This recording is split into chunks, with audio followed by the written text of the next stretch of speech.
Well, actually, I'm going to hold my guests off for just a moment or two because I need a drink badly.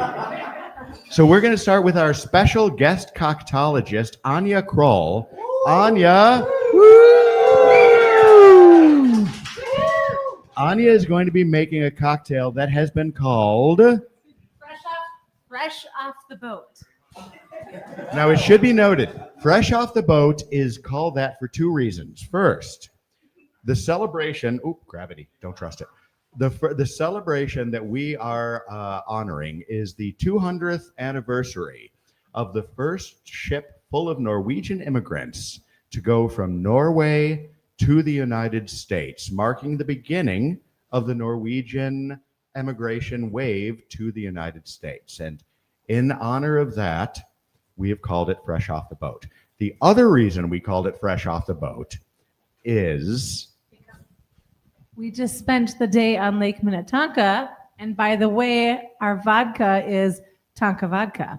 So this drink is actually a fun fusion. It's inspired by our Norwegian roots and also a little nod to Minnesota, and it has it's a little bit like a Hugo Spritz or a French 75. So if you like, instead of gin, it's vodka with the Tonka vodka. And then we have some club soda and sparkling white wine. Lingonberry, which maybe Astrid Hilde can say in Norwegian. Ja, det tyttebær. So it's a tyttebær. Lingonberry is a very nice kind of tart, a little bit like cranberries, but that's our little nod to Norway. Also some lime and lemon. So here we actually used one of the larger ice cubes, which is more traditionally for things like whiskey, so that it slowly melts into the liquor. You could use just small ice cubes as well. So you get a nice refreshing spritz kind of drink. Great for when you're coming off a hot October. It was fantastic. It's true. October, for those of you listening outside the Minneapolis area, October in Minnesota, it should be around 60 degrees, give or take, but it was 90 degrees today. So since yes, right? Climate change may screw the rest of the world, but we are coming out way ahead here in Minnesota, right? So we went out boating a 90-degree day. You guys got to enjoy Lake Minnetonka, and we've created a drink in exchange for that. So, if I may, our studio audience has the cocktail in hand. Johnson, can we have a little bit of swallowing music, if you will? We do have some swallowing music just for you. Cheers. No, we missed the swallowing. Skull! All right. All right, fabulous. Oh, that's in stereo. Audience, what are your thoughts? So wait. Once again, the fundamental ingredients in this drink are, Anya? Vodka and lingonberries, also known as tyttebær. Titubat, right? All right, ladies and gentlemen, what are your thoughts on this cocktail? Wonderful. Well done. It is refreshing on a 90-degree day. Fabulous. All right. So let's talk, if we may, about the Motherland Art Exhibition. I glossed over it, but once again, 200 years since the Norwegians began emigrating to the United States, the majority of whom wound up here in Minnesota, correct? Correct. We have created an art exhibition. We did about 25 pieces of art that were sent to Norway at the Gallery Semmingsen. And there was an exhibition there, and now we have 25 pieces of art from 5 different artists who have arrived here for an exhibition that is opening this Friday, the date, anyone know? 10th of October. So let's begin. The owner of the galleries, I'm going to have you guys introduce yourselves because I want you to do it in your strongest Norwegian accents. So the owner of the Gallery Semmingsen is Astrid Hilde Semmingsen. Yes, outstanding. There's also a documentary film being made about this exhibition that is being created by 2 very prestigious well-known and adored Norwegian filmmakers. Nina and Paul, introduce yourselves if you would, please. Nina Bjerk Andresen.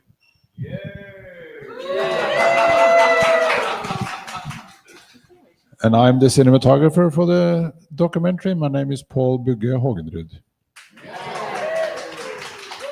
So He doesn't Ni- have a Norwegian accent like we, because he used to live in LA and work there.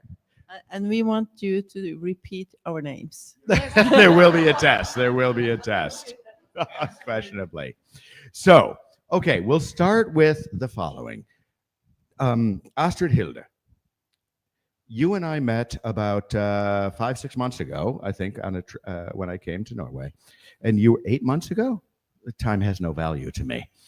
I'm also not good with math, numbers, dates, faces, places, etc. So, Astrid Hilde, you and I met about 8 months ago, and we began discussing the Motherland Art Exchange. Talk a little bit first about your gallery, if you would. Okay. I have had this gallery for 25 years. I wanted to be an artist myself, but I figure out that there's so many good people out there, need a good person to talk about them, representing them, and things like that. So I wanted more to find the best, and I've always used a long time of everybody to show that I was sure before I really go all into the artist. It's not over the night. I always say that it's, and my customer is using maybe 3 days, 3 weeks, 3 months, 3 years before they buy artwork from my artist. It's not a spontaneous thing to do. But when you get a gallery that they trust what you've done before, they buy because they know it's quality. So you had originally intended to be an artist. Yeah. And yet now you are a gallerist, because artists, and tell me if you agree with this, artists are generally not skilled at selling their own work, providing the context that buyers can appreciate in order to make that purchase. Do you feel the same?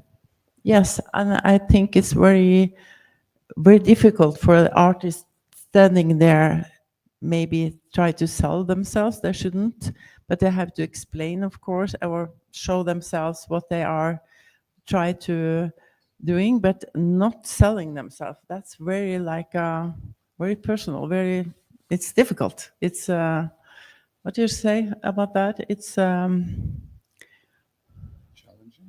yeah, it's challenging, but some of them is very good at it too, because it's not a rule, but they should, yeah, maybe it should be a distance. That's why I think it's better that they have this gallery, and then of course you need a space that show them. Of course. I mean, what level, let's talk about it honestly. What level of narcissism does one need to talk about how brilliant their art is and sell it, right? Yeah. You need a gallerist. You need someone who can exchange the knowledge and the understanding. And Semmingsen for 20 years now, you say? 25. And yes. what, by the way, Frogner, what part of Oslo are you in again? The best part. It is the best part. It's like absolutely like gorgeous. Notting Hill in London. Yes. But it's not maybe it's not the newest exclusive part of Norway, because there are so many of them now. But this is where the old people, or the old, what do you call it? Old money. Old money. It's where the money is. Yeah, Come there- on, everybody- Astrid Hilde, come on. And it's charming. It's everybody can come and live there, and nobody look at each other, because it's space for everybody. It's like you have everybody, and it's very creative. It's very nice. You can go out in your push. I have the push. Is that The fish? not the Porsche? Norwegians but the wear night fish? night shirt. Night shirt, not the Porsche. But Oh, fish. shirt. Night shirt. All right. Yeah. Because for a second I Night- thought yeah. Norwegians were walking around in fish. That's very weird. But Which is, yeah, sometimes. But also, one of my artists, but a lot of my artists saying, well, we are artists, painters, or things, because we are not writers. Yes. And that Yes. is a very, because then they could write what they want to explain. Truth. You know, It's they the, do it in art instead. it's the fundamental. It's the hardest thing in art. It's when I first opened an art gallery. And those who don't know, I never intended to own an art gallery. I had collected art, but I made it a part of a building redevelopment. And I decided to keep the space, and I was going to make the art itself be a part of what I was doing. And I would constantly talk to the artists and try to get them to explain what they were doing on the canvas. And essentially, an artist cannot explain anything to you visually. It's painful. You show them a piece of art and you want them to talk about the emptiness of existence and the void that sucks us all in. And instead they say something like, I really like the blue. I mean, it's painful. So we as gallerists need to express to people what exactly they are seeing, what their validate, if you will, their appreciation of a certain piece of art. Do you agree with that? And you can say no.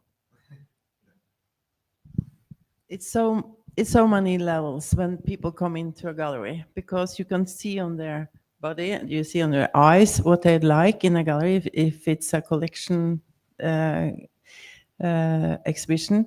And you know, art is energy that you feel. It's not like a poster that is dead. So people are reacting on art that is real. And I have so many examples of that, how people react of things that I can't believe why they're reacting. But they hit themselves they see themselves in the painting. They like it because it's something in them that is themselves. Resonating. Yeah, the Truth, it resonating. resonates, Yeah. reflects. Yeah, so normally I can explain who this artist is and I can tell more about it. But the first react is the most important thing for me, and see in their eyes that I like the picture and the art or the artist. And it is truth. It is. I mean, it's a gut feel, initial, it's a reaction emotionally. And then it's up to us as gallerists to provide the context and the price tag.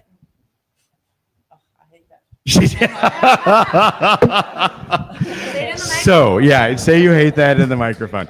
This is America, Astrid Hilde. We have I'm to talk from about Norway, this. middle of Norway. We don't live for money. This is, well, You have money. it's a totally separate issue, but yes, you all have all of our money. So, okay, so when I met you, though, at Semmington, already you had a documentary, a film being created about the Gallery Semmington, and that film was being driven by Nina and Paul. So, if I may, you guys, talk a little bit about your backgrounds in the film industry. Okay. And do you have a lot of time? Of course. I was born in the year 1900. And well, it's been a long ride, but eventually I became and I am a production designer. From being a PA, serving coffee on sets and making lunch, I ended up as a production designer. So you started in films by being a PA. What does that mean? Production assistant, Production assistant. coffee maker, runner. We call it a runner. Yeah, runner. I Yeah. need a croissant. Yes, You were the person to talk to. yes. And then if you show up and you show that you are willing to take responsibility and make an effort and do the best you can every day and in all tasks that you are given, you start climbing. And then that's the good thing about film business and many other businesses as well. As long as you show that you are ambitious and that you really want to deliver the best that you can every day. So then after some years, I started with doing wardrobe and costumes. Okay. And then I ended up doing production design for many big TV series and movies in Norway. Fair. And we talked a little bit about that. I mean, one of the most interesting things when you were doing, what was it called that we were discussing? Production design? Yes, production design. So essentially, so when you're approaching this film, you are reading the script, you are understanding the characters, and then you are literally creating every physical surrounding piece that's going to accompany that scene. Is that the case? Yes, so my responsibility is to, together with the director and the photographer, but that it's my responsibility to design everything that's visual, everything you see in front of the camera. Mm-hmm. That's my responsibility. Okay. So that was at one point, but now you are creating an entire film or documentary around the Motherland Exchange, correct? Yes. So you are working with whatever nonsense actually happens to be presented to you and making it beautiful rather than creating as you would on a film, correct? Well, the thing that's always the reason why I wanted to work with film is because you're telling stories. It's storytelling. Mm-hmm. And I think art is storytelling as well. I think that art is storytelling, like Astrid Hilde said, that it resonates something in you, and it can actually help you find your own story within yourself in a much profound and deeper way than watching a film. Fair. That makes all the sense in the world. And then Paul, you are the cinematographer. Is that the correct term? Talk about that. Yeah, I'm the cinematographer for this documentary, and my background has always been behind the camera. I started shooting, Which is a good thing, by the way. Yeah. If this is just on the radio. I've been hiding myself behind the camera for nearly 40 years. And the reason for my good English is I worked in the movie business in Los Angeles as a camera operator for 5 years on some big shows you might have seen. The first boo So ever on rude. Drinking the Style. Well done. Well done. But on that note, I recently I've been working on a TV series in Norway, which I really couldn't quote the title or the actor's lead name No, because you can I do it now? Can I say? Yes, absolutely. It's a book crime series, and the writer is Jo Nesbø, and the title of the book is The Devil's Star. Dark. Very dark. Keep going. And detective, his name is Harry Hole. Which Harry is, Hole. or in Norwegian, it's Harry Hole. But as we were working on this, a month or 2 months ago, I worked with a Swedish actor, and I told him that we were working on this thing, and he said, "Oh, you have to bring my greetings, because Minnesota and Fargo was where my career really took off." And that was Peter Stormare. Peter Stormare. So in that aspect, coming here to Minnesota, looking for visual imagery. And have you found it? And not yet. We just came off the plane. They're fresh off the boat. We're fresh off the boat. But the Terminal ambition- 3 is the perfect backdrop. But the ambition is to find visual imagery that can resonate to Fargo, maybe. I don't know. I'm not Nothing sure. resonates in Fargo No, except ice and Yeah, cold. yeah. Okay, so let's talk a little bit about the Motherland exhibition and the film that you're making.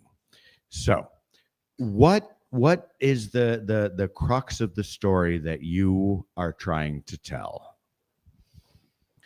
Okay, so there are 3 kind of levels or stories in the film that I want to evolve in a way, because it's kind of out of my hands. But first of all, it's making the threshold a little bit lower for people to see artists and get to know the people behind the art, and also to make it easier for them to maybe go into a gallery and enjoy art. I mean, anytime that you are opening up the experience to people who might not have it, you increase the audience, and that is the objective, is it not? Yes. And I also think it's the reason why I got interested in it was because it was a cultural exchange. Because I'm used to my culture and I don't know so much about this culture, and I'm really curious about it, and especially about the art scene, because, and I don't know the art scene that well in Norway either, because I'm from the film industry, and I really want to get to know the art scene and get to know why artists want to tell their stories. If only we could figure that out. Yes, because they're and, driven to, right? No, Astrid, but do you agree? I'm starting to see a resemblance, and that's really interesting, I think. It is. It is. Now, So by watch the way, the film and you will get the answer. to backtrack a little bit also and bring this in for our Minnesota listeners, you did some work with Prince, the patron saint of Minnesota, correct? No. Didn't I was- you do it? I was just in love with him Oh, dear for God. many All right. years. Johnson, can we edit that out on the live radio show? We'll use our bleep button on that one. Yeah. Excellent. Well done. Well done. Okay, so the exhibit show. Paul, your job then, Nina's vision is to create more accessible art. Your vision or your role is to visually emphasize that. How do you do it? And that's the extremely big challenge when you come from TV or drama in film where you have a script. Because when we make this documentary or we're making a film, there is no script. There are some visions. And the visions that Nina has into her project, I have to try to visualize. And it's really hard. But You can barely generally understand when a woman tells you to No, wash the no. dishes. Now you actually have to create her vision. But we have been shooting for about, I think it's 18 days so far. Usually you can do a movie in about 25 or 30 days. So we've shot pretty much the length of a feature film. And we're trying to dig out the essence of something visually on my part. And we are filming and I'm shooting and we are looking at imagery. And what I see is that what we have in front of the camera is talent. Makes life much easier, doesn't Makes life so much easier. So I think the selection of artists that is in the gallery and that you have chosen artists that has something to say in their eyes. Truth. Because Thank you. Yes. It does make life much easier when you surround yourself with talent in general. So when you are approaching, if again I may, when you are approaching a photo shoot about art, when you guys were walking into this particular Motherland project, did you decide if you were going to focus on the art, the artists, or the experience? And I will not accept a little bit of all of them. Well, what I wanted to emphasize on, since it was about immigration, Yes. was heritage and belonging, and what that had to do with what you are creating and the stories you're telling. So I wanted to see if I could find out if your background and your belonging had anything, or if the artist had something there in common. You're That looking to where did it start? How was it that you decided your way of telling the story? That's Do you understand? I mean, that's fascinating. So you're connecting the strings, because when we originally sent the artwork to the Gallery Semmingsen, it was a matter of Norwegian American artists. We wanted to create that connection between the two countries, cultures, what have you. So now you have taken it up and decided that the story has to transcend the art and connect the actual cultures of the two people. Is that correct? Or did the drink do its work and make me charming without any kind of sense? Well, it makes sense because I didn't want to make a film about each one artist and the art they're making.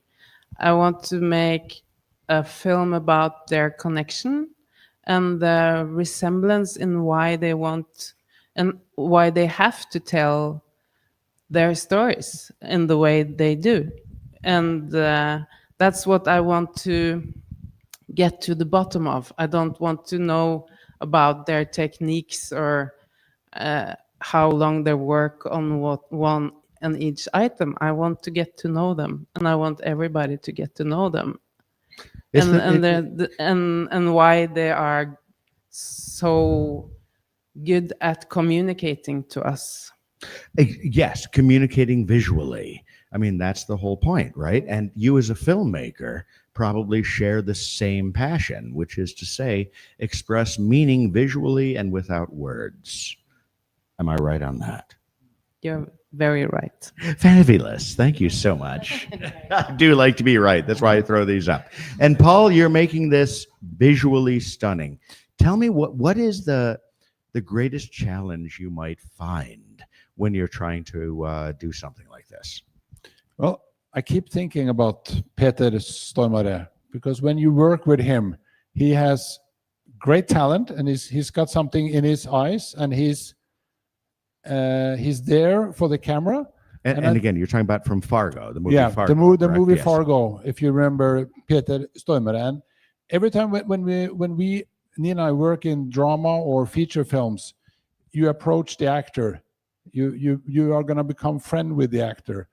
And you have to approach them in a natural way. Don't treat them like stars, but just approach them. And I think the challenge we as a documentary team, we go home to the artists, and we are in the living room, we're in the kitchen, and we are trying, and I'm looking at, we come into their house with the camera, and they usually...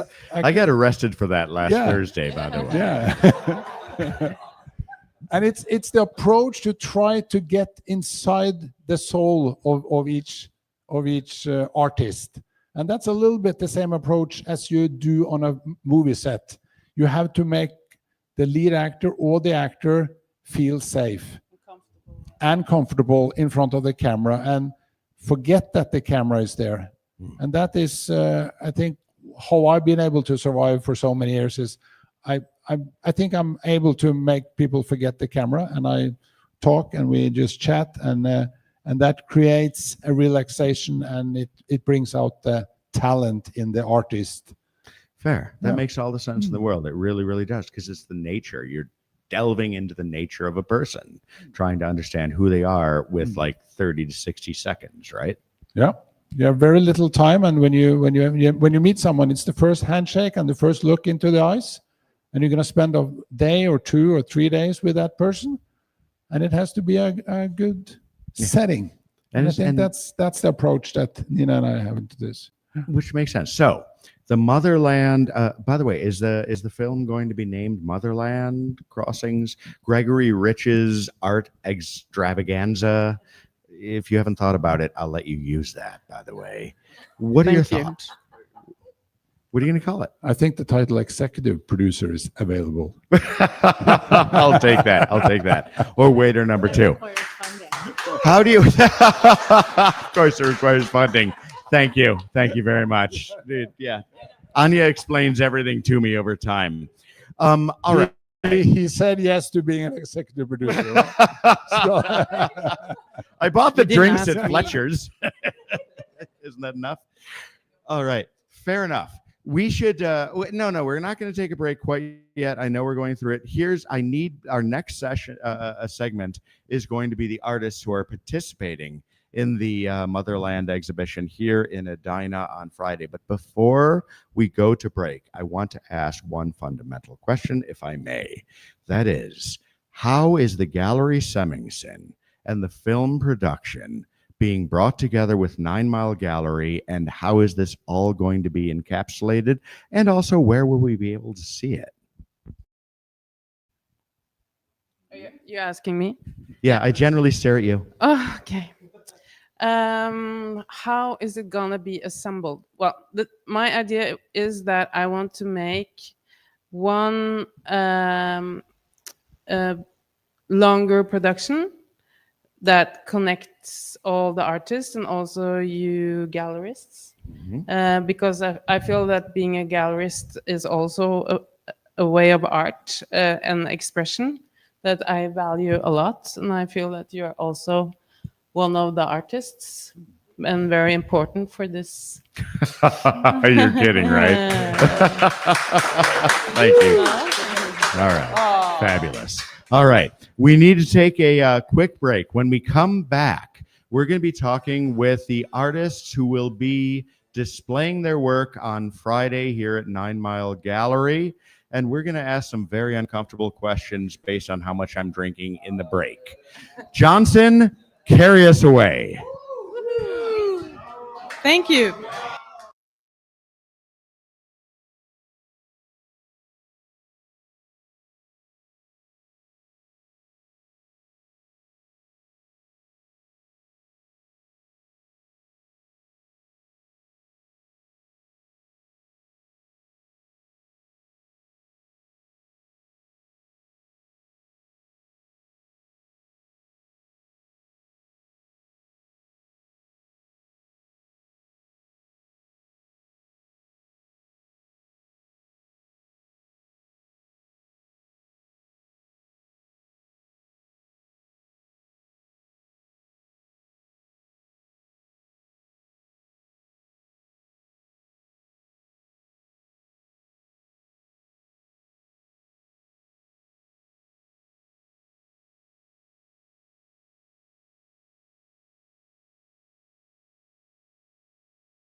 Welcome back, ladies and gentlemen, to Drink in the Style, sponsored by 9 Mile Gallery in Edina, and currently, actually, our partner gallery, the Gallery Semmingsen in Oslo, Norway. Let's have this.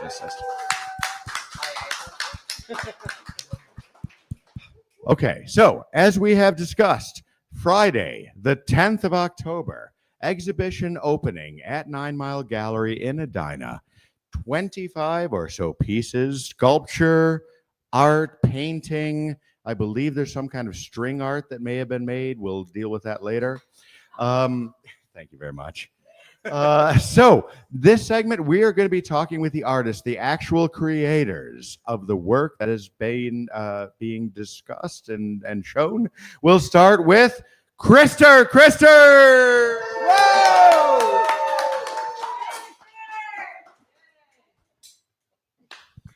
Next, we go to Frederick. Frederick! Whoa! I introduce Anne Biringvad. Woo! Anna! Thank you. Beautiful. So these are 3 of the 5 artists who are represented on Friday and for the next 2 months at 9 Mile Gallery. And we're going to talk a little bit about their specific work one at a time. And because I'm not that creative, I'm going to start counterclockwise. Krister, tell us about your work. You start with a belch. No, that's fine. That's fine. That's a fair question. But you've been getting us drunk all day. It's kind of my one and only skill. No, well, it's kind of easy. I usually work with animals. Let's start. So you are a painter. Oh yeah, work with animals. But yeah, I'm a painter. I paint oil on canvas, very realistic kind of. I think if I paint something, you really understand what you see. So realism, not hyperrealism. No, but not realism. No, it's not No, realism. no, geez. I don't no. like realism. So But it's realistic. Ah. Yeah, that's Yeah, explain the difference on that one. well, realism is like no. Do we have to go into that? Yes, we have to go into this. Yep. Well. No. In Norwegian, I've interviewed Finns, I've interviewed Swedes, Italians. No. Well, okay, but I think I can answer something. You know, like realism is like painting how life is. You know, like this is real life, and I'm gonna kind of depict it, if that's the right word. All right. So let's imagine that you choose to create a bear. Yeah. Right. What is the difference then between hyperrealism of a bear and realism as you are bestowing it? This is gonna be a great segment. I don't know. A hyper realist would only care about making the perfect recreation or anything, something like that. Pure visual representation. Yeah, something like that. But I don't Okay. care about that. No. I really don't. But I want. Why to- not? Why not? What's wrong with realism? There's nothing wrong with it, but it's not my thing. Fair. Fair. Other people can do it. Greg, do you know Gabriel Garcia Marquez? I'm going to say yes because otherwise I'll seem foolish. Yeah, that would seem like that. That's magical realism. That is And actual. that's more like what Krister is doing. Fair. Yeah. Fair. So yeah, heard. Thank you. So your level of realism when you look at a bear, Yeah. what do you choose to put on canvas? You know, I just want to recreate some kind of idea I have, and I want people to believe what they're seeing. Mm-hmm. But what I do isn't about realism, but it's essential to me that maybe people think it is realism, or they believe in what they're looking at, although it's not really a realistic depiction of Of what you're real seeing. life or anything like that. You know what you're looking at. You understand the fundamentals of the bear, but you're going to Absolutely. interpret that bear in such a way that it's not a picture, but in fact some level of representation. Kind of, but I'm more AKA you missed it. Keep going. I'm more interested in the scenery, or sometimes a narrative. Mhm. Not every time. I mean, the things I'm going to show here, it's not that much of a story. Most of them Do most but- of the exhibitions that you do tell a story? Do you generally pick kind of pieces tell that a develop story. and grow? Yes. It's not like a story, if you know what I mean. It's not like you can't really. It's symbols that connect. I mean, Uh, this literally goes back to the fundamental problem of talking with artists. Yes. You're visual, not spoken. Yeah, well, There are no words. I chose the non-verbal art form for a Which- reason. Agreed. Yeah, I totally support it. Actually, it was a good choice. So your pieces, All right, no. maybe not, thank you. So the pieces that you have on display on Friday, Yeah. very quickly not very quickly, but talk a little bit about what you are presenting. Okay, I know I have. Well, there's one going to Norway House and two going here. That's all like uprooted trees. And it should be pointed out, Norway House has a pre-exhibition on Tuesday of this I week, think. the Yeah. 4th. Is that, anyone can correct me? Tuesday and Thursday at Norway House, you can have a preview of the artist's work before the exhibition opening on Friday the 10th. Is that correct, Anya? Yeah. All right, there it is. Thursday the 9th Yeah. at Norway House, Friday the 10th at 9 Mile Gallery. So talk about the... Yeah, that I can do that. It's like, but because that's a series of paintings I made, trying to kind of escape making these narrative paintings, which I've done for like a couple of decades already. Okay. I wanted to test out if I can make something interesting without a narrative. So individual pieces that should speak for themselves. Hopefully. What are the names of the pieces that you have They're all- presented? Those are all called interior, like 1, 2, 3, 4, 5, 6, 7, etc. Okay. And kind of the meaning behind it is you should look at them as opposed to exterior. Mhm. They're depictions of exteriors because they're like landscapes, but very Okay. intimate. Really? And it's like for me they're like inner paintings, like self-portraits, but Really? So do you think every time you paint something, there's a little bit of yourself left on it? Is Absolutely. it really? always. So how much soul do you have left? What? So How much soul? If there's soul on every Uh, canvas, running 12%. on empty, is that have you said? that's true. And do we charge you up? No, I think I have something left. Heard. Yeah. As you unquestionably do. So again, and the pieces can be seen at 9milegallery.art. Correct? Those are the Motherland exhibition landing page. I hope so. Heard. We can see that. So next, if we may, Anna, let's go forward and talk about your work. If you will, describe your creation and your process. Well, I'm from the countryside. Do you hear me? Okay. I'm from the Norwegian countryside, and I actually met a couple of Christer's bears. Believe it or not. Yeah, Okay. Bears? Did you say bears? absolutely. Do you have a lot of interaction with bears? No, I'm very glad to see I don't have that usually. But So what are you presenting at the exhibition, though? The specific pieces, and what's the medium and what's the format? I think this invitation came very.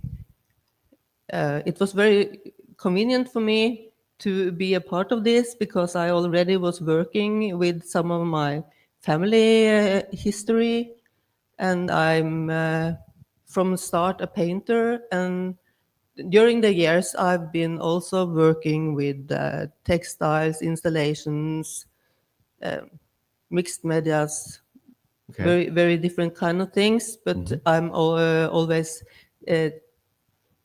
having something to say often about some kind of social Statement, some kind of social. urett Did you say something to be in Norwegian? issues. Unfairness. Oh, the Unfair- injustice. yeah, Injustice. yeah, Injustice. yeah. Okay. That is what I've been working with the past years now, and now I'm working with my family history, and that goes together because that part of the family was very poor, and they actually don't have the resources to immigrate, but they did that anyway. And my great grandmother was the last one of her family left in Norway. And I was trying to put myself in her shoes. What would it be like? Your whole family left you there, 19 years old and pregnant. And, yeah. This turned it's- dark quickly. Yeah. No, so seriously, so it's the it creation.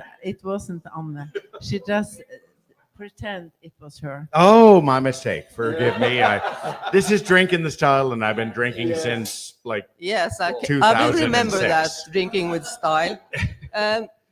So, well, anyway, I think that was a story to tell because it's very many things that it's the same thing with people now moving for different kind of reasons all over the world. Not because they want to, because they have to, hoping for something better. And my people, they didn't own their own land, but they were going here because they were told that this land was free to go, and they didn't know anything about people that lived here already. And my people were so poor, so they didn't make their destination. They were going to Milwaukee, and on their way they ran out of money. So the father of my great grandmother had to get a job on a sawmill, and he had an accident there. And a couple of months after, he died from that accident, and my great grandmother was left there with her younger siblings, writing a letter to the last brother in Norway, and he had to come to rescue her. Wow. But Really? just a little while after he got there, she died. Oh, dear goodness. I Yeah. thought there was So going to be a it's a happy tragic ending on story. this. Jeez.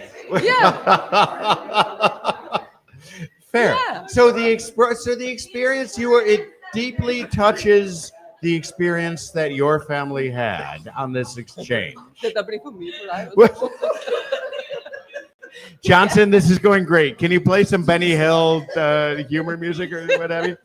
We'll get some lined up. Yeah. No, so you're talking about Yeah, the we have actual to laugh connection about you it because have it's so tragic. on this general Yeah, absolutely. experience. And I All right. tried to visualize this in paintings. As you do. This is getting worse. No, it's going great. Don't worry. Would you Because- like another drink? Because Nothing get alcohol. Let's talk about Let's talk about seriously. That is meaningful. That's your connection to motherland and the Yeah. entire exchange. Talking about the pieces that you have at the exhibition.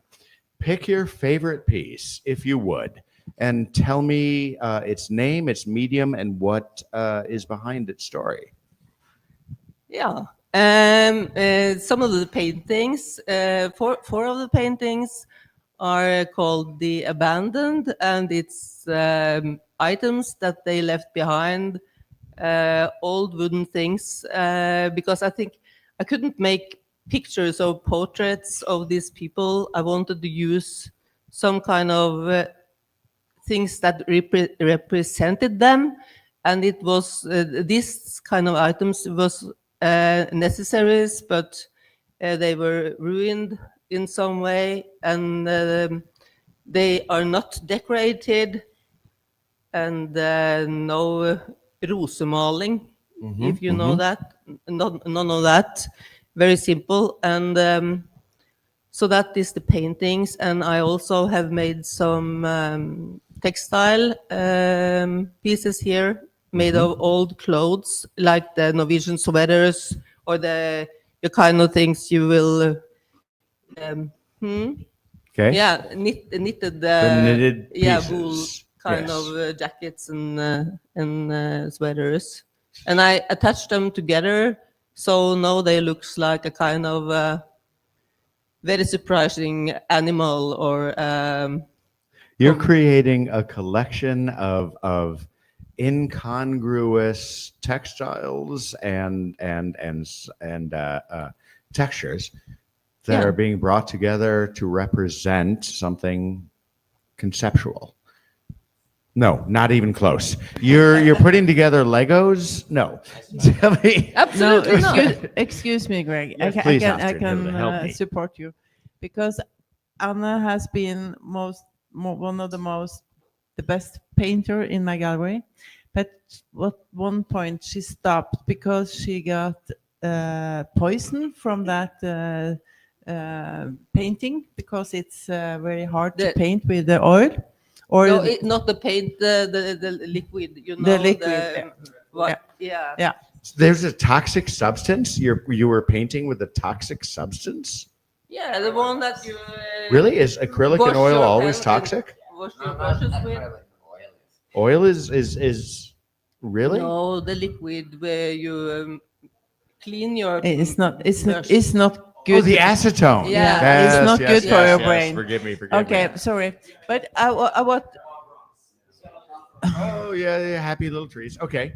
and I want to explain what Anna stopped with that for a while. And I know she's talking about the two bears she met in the wood with her grandfather, who I think it was a very important person for you when he was young. He was a baker, and the first picture he made, it was like children standing in a room, and when you have the backlight from the window and you can see the vad heter mel?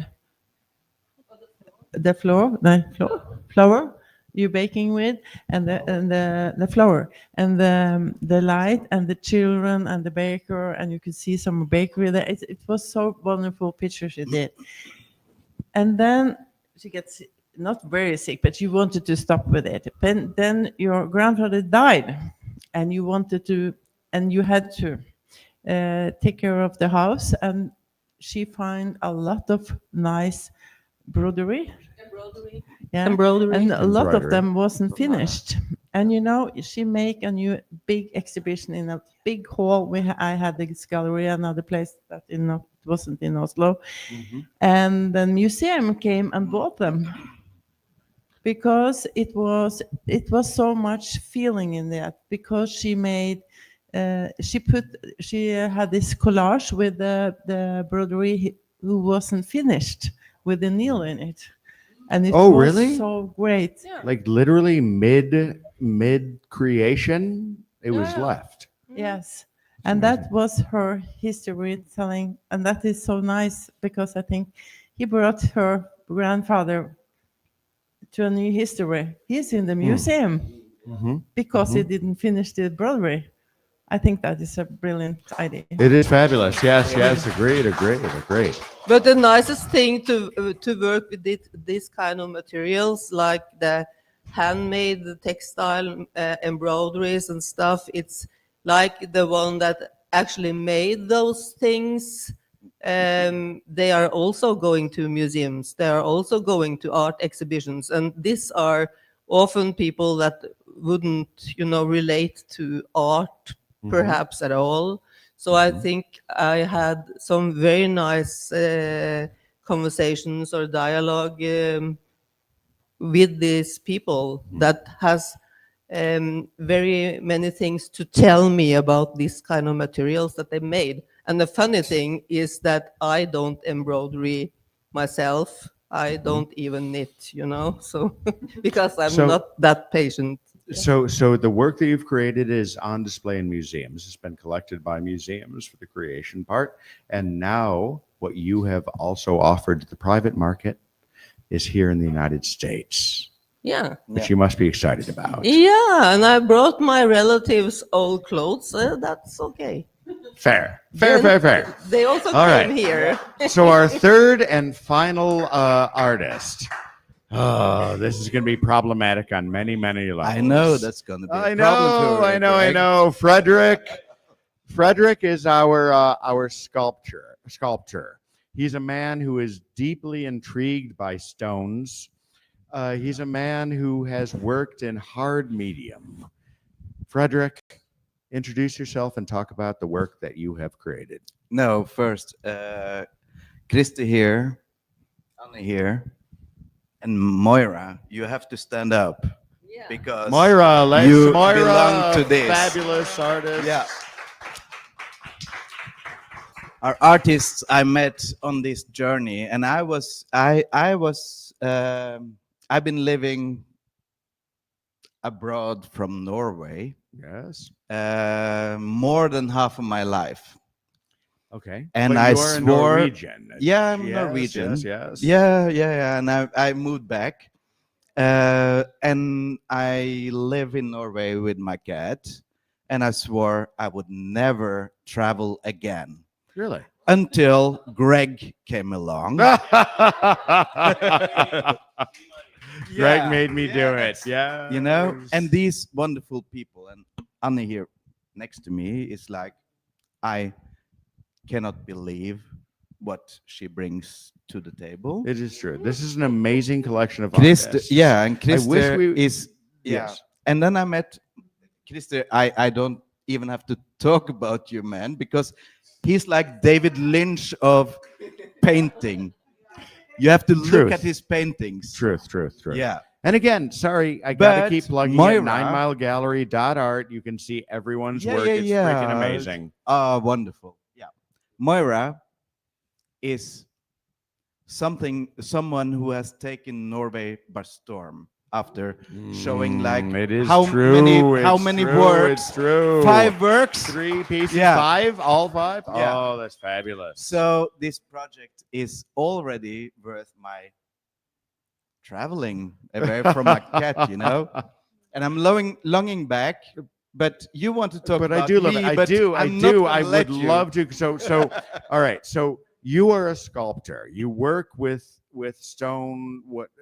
Talk a little bit about the work that's on display on Friday.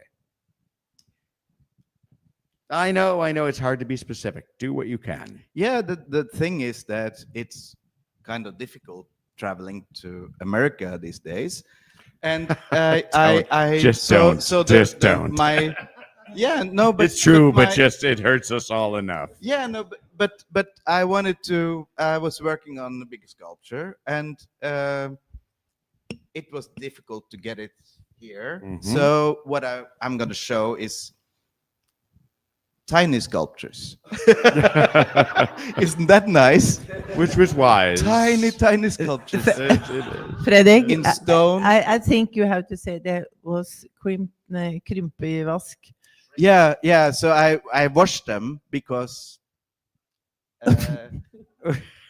my gallerist tells me I have to tell you that I washed them and they shrinked. Yeah. Shrinkage. That's- Frederick that's- is suffering from So shrinkage. I'm kind of Fair. like censored, like But no, your pieces are absolutely fabulous, and you've done Thank you. large scale and small scale. What's the largest piece that you have carved? now I work up to 3 meters Okay. because I want to do everything myself. Okay. and that's what I can handle. And I work in stone, but also in bronze. I have, yeah. Well, we're going to be taking some of your sculptures that are cast in stone. We're going to do full 3D imaging of it and then cast them in bronze. Correct? Yeah, we Are you- are. Are you excited? Because this is going to be available only in the United Greg, States. you know how excited I am. Yes, yes, So get an yes. It's fabulous. Yeah, But the pieces that you have on display on Friday at the exhibition Greg, opening, yes, my Frederick. Norwegian gallerist wants to say something. Yes, dear. I think it's very important to ask Fredrik how he find the stones and how you starting finding a picture or making the sculpture. Do you Not look at only it? Do you look at a Yeah. piece of stone and see something in it, or do you make the stone reflect the concept you already had? No, I collect my stones, and I immediately know that stone is kind of something I can do something with. But do you have the actual vision? Do you actually see, let's say, I mean, I've seen you do women's torsos, I've seen you do faces, what have you. Yeah. Do you look at it and decide this is what I will pull out of it? Or do you look at it and say, this is what it is? No, I find the stone and I see the first line, and I follow it, and then the rest turns it. But you know, like Christer is. He knows what he's gonna paint before he starts. Yes, yes, yes. I kind of know as well because I have a stone, you know, and the sculpture can never be bigger than that stone. Unquestionably, but what's the image? What is the meaning within the stone? Yeah, that's my. That's why you you're know, an artist. That's what you that's- do. That's my job to find it. You know? Can I say? yeah. You like it? Yeah. Yes. It has to form.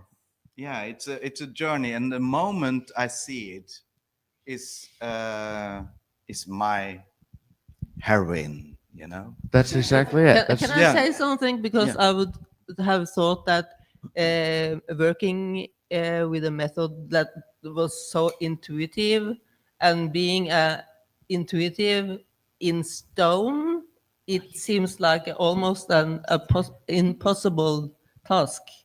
It is. It's true. You have no margin for error, right? You are so many things working against you. No, but me looking at your work, it's an impossible. You know. That's Let what me we ask you. do. You know. We're almost like at the end you of have your way. we're almost at the end of the program, but I want to ask you, how many pieces, how many stones do you have that you start working on and then say, this is not what I want, and just move along? Or do you force the stone into to beg to your will? That's a wonderful question. Yay It's me. really like I could not come up with it myself. It has never happened, man. Never? Never. You've never? Never happened. I never force it. That's like, the worst violence. Yes. Yes, yes, yes. All right. All right. Fair enough. No. Ladies and gentlemen, this has been Drink in the Style. You're not leaving quite yet because, again, Friday the 10th at 9 Mile Gallery at the District of Edina, you can see all of this amazing work. But before we go, we're going to end this podcast in Norwegian. And I'll have no idea what you're talking about. So, Johnson, hit some music. Yeah. Astrid Hilde, run us out in Norwegian. Okay, we start at once. Okay. Hello. Skål! Okay. We might sing a music. Norwegian Christmas song or something. Jeg Ja, skal da tusen vil jeg bare avslutte med at Jeg skulle gjerne ha hørt deg fortelle om Masi Kvartsit, søstrene. Ja, men det kan jeg fortelle deg om en annen gang. Ingen skjønner hva vi sier her allikevel, Astrid Hilde. Hilde. Ok, men da kan jeg fortelle at dere gutta var At dere var 2 proffe fotballspillere. Var det sant? Nei, overhodet ikke sant. This is going to be so Jeg hard tror, on our tape recording. Ladies and tusen takk for gentlemen, i dag, thank you for being on Drink in the Style. See you next month.